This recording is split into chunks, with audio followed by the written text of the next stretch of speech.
तो पर्सनल और professional life में जब हम अपना कोई प्रस्ताव रखते हैं और वो रिजेक्ट होता है तो दिल में एक दर्द होता है जिसे कहा जाता है पेन ऑफ रिजेक्शन।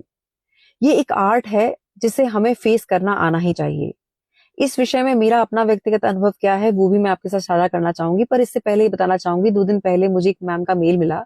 उन्होंने बताया कि वो एक टीचर हैं और उन्होंने अपने कलीग को शादी का प्रपोजल रखा था। तो उन्होंने जवाब देने के बजाय स्टाफ रूम में और सारे जो टीचर्स थे उनके सामने उन्हें इंसल्ट करके उनके उस प्रपोजल को रिजेक्ट किया। अब वो ये बता रही थी कि मैं इतना पेन में हूँ, मेरा कॉन्फिडेंस बुरी तरह से डगमगा चुका है, मुझे लगता है कि मुझे स्कूल छोड़ देना चाहिए, मुझे क्या करना चाहिए। मुझे लगा कि एक संवेदनशील मुद्दा है तो इस पर हमें समझना चाहिए कि हमें इसे कैसे फेस करना है। हमें मानव होने के नाते इस बात को भली प्रकार से समझना है कि लाइफ में हमें कभी ना कभी रिजेक्शन मिलेगा ही, चाहे पर्सनल तरीके से मिले या प्रोफेशनल तरीके से। पर रिजेक्शन से भी ज्यादा पेनफुल जो दर्द है वो है पेन ऑफ रिग्रेट। काश मैं ऐसा कर लेती, काश मैं ऐसा कह पाता। ये जो दर्द है वो जीवन भर का है। जिस व्यक्ति के भीतर गट्स होते हैं, कॉन्फिडेंस होता है, वही अपनी बात कहने का साहस रखता है। इसीलिए हमें अपनी बात को पूरे आत्मविश्वास के साथ रखना है। इस बात को समझते हुए कि फिर वो एक अलग मुद्दा है कि हमें वो रिजेक्ट करते हैं, हमें रिजेक्शन मिलता है, वो एक अलग विषय है। पर इसमें हमें आध्यात्म से ये सीखना है कि जब कोई हमें रिजेक्शन मिलता है तो उसके पीछे नियति के 3 कारण हैं। नियति 3 कारण से हमें वो एक्सपीरियंस देती है रिजेक्शन का। सबसे पहला है परफेक्शन। नियति ये चाहती है कि हम उस सब्जेक्ट पर, उस विषय पे अपने भीतर एक परफेक्शन लाएं। अगर पर्सनल लाइफ की बात है तो हम अपना बेटर वर्जन बने, और प्रोफेशनल तरीके से अगर हम इसको देखें तो वो चाहती है कि हम और बेहतर करें, अपने भीतर परफेक्शन लाएं। दूसरा है प्रोटेक्शन। नियति हमारे भविष्य को देख सकती है तो वो हमें प्रोटेक्ट कर रही है, इसीलिए हमें डिवाइन प्लानिंग पे डाउट नहीं करना है। हमें तो अपना 100% देना है, कॉन्फिडेंस के साथ अपना प्रस्ताव रखना है। रिजेक्ट हो रहा है तो इसका मतलब है वो प्रोटेक्शन हमें मिल रही है। तीसरा है डायरेक्शन। कुदरत जब हमारे लिए कुछ बड़ा प्लान करती है तो वो हमें उस तरह से ट्रेन कर रही होती है। वो ये जानती है कि जब हम इस पेन को फेस करेंगे तो हम एक बेहतर इंसान बन के निकलेंगे। तो वो हमें इस तरीके से डायरेक्शन दे रही है, तो हमें राइट डायरेक्शन में बढ़ना है। अगर मैं अपने व्यक्तिगत जीवन की बात करूं तो पर्सनल और प्रोफेशनल लाइफ दोनों में ही मुझे खूब सारे रिजेक्शन मिले हैं। बहुत सारे लोग थे मेरी लाइफ में जिनके साथ मैं चाहती थी कि जीवन मेरा उनके साथ मेरी अंतिम सांस तक बीते, लेकिन मुझे रिजेक्शन मिला। ऐसे ही बहुत सारे लोगों के साथ मैं काम करना चाहती थी, लेकिन वहां भी मुझे रिजेक्शन मिला। तो इसका मतलब ये नहीं है कि उनके रिजेक्शन से मेरी कहीं वैल्यू खत्म होती है। हमारी वैल्यू वो लोग नहीं निर्धारित कर रहे हैं जो हमें रिजेक्ट कर रहे हैं, उनका अपना दृष्टिकोण हो सकता है, और इसके लिए हमारे कुछ डिवाइन असाइनमेंट्स होते हैं, हमें ये समझना है। जिसके साथ हमारा काम जुड़ा हुआ है, जिसके साथ हमारा वो रिश्ता जुड़ा हुआ है, वो हमारे साथ जुड़ेगा ही जुड़ेगा। उसके साथ जुड़ने से हमें कोई नहीं रोक सकता है।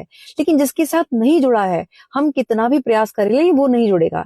लेकिन इसके लिए हमें सिर्फ ये समझना सीखना है कि हमें एफर्ट्स देने हैं, अपने भीतर वो करेज लाना है, कॉन्फिडेंस लाना है और अपना प्रस्ताव रखना है। नहीं होता है तो उसके बाद उसको नियति का प्लान मान के आगे बढ़ जाना है, वहां अटकना नहीं है। अब जब बात आती है कि कोई हमारा जब अपमान करता है, तिरस्कार करता है, तब एक बात को ध्यान रखना है कि वो व्यक्ति जो हमें अपमानित कर रहा है, उसके अपमान से ये तय नहीं होता है कि हमारी वैल्यू क्या है। हमारी वैल्यू परमात्मा निर्धारित करता है, और हमारी वैल्यू ये है कि हम परम पिता परमात्मा की संतान है। हमें इस कॉन्फिडेंस के साथ अपनी बात को रखना है। और अभी आज अदरक खरीदते हुए अभी मैं रास्ते से आ रही थी तो एक भैया थे, अदरक लेके जा रहे थे, तो अदरक देखकर मुझे याद आया कि मुझे इस विषय पे बोलना है। अदरक और चाय के विषय में मेरे 2 अनुभव रहे हैं कि 2 तरह के लोग मैंने देखे हैं। एक वो हैं जो अदरक और चाय दोनों से नफरत करते हैं, और दूसरे वो हैं जो मेरी तरह है, जो अदरक की चाय के दीवाने हैं। मतलब ये वो लोग हैं जिन्होंने चांद पे जाने की चाहत भी इसलिए नहीं रखी क्योंकि उन्हें ये चिंता थी कि पता नहीं अदरक वाली चाय उन्हें चांद पे मिलेगी या नहीं। कहने का मतलब ये है कि जो आपको प्रेम करता है वो आपकी वैल्यू करेगा, जो आपके उस पोटेंशियल को देख पाएगा वो आपकी वैल्यू करेगा, और जो आपके पोटेंशियल को नहीं देख पा रहा है वो आपको रिजेक्ट कर देगा। लेकिन इसका मतलब ये नहीं कि आपकी वैल्यू कम या बढ़ रही है, वैल्यू तो आपकी वही रहेगी। इस पर एक बड़ा अच्छा शेर है चाय पे कि कुछ लोग ऐसे भी हैं जो चाय को मुंह नहीं लगाते, और एक हम हैं जो चाय को कलेजे से लगाए बैठे हैं। तो कहने का मतलब ये है कि जो आपके ट्रू पोटेंशियल को वैल्यू करेगा, वो हमेशा आपको कलेजे से लगा के रखेगा। इसलिए जो आपको रिजेक्ट कर रहा है या जो इंसल्ट कर रहा है, वो उसका संस्कार है, वो उसका कर्म है।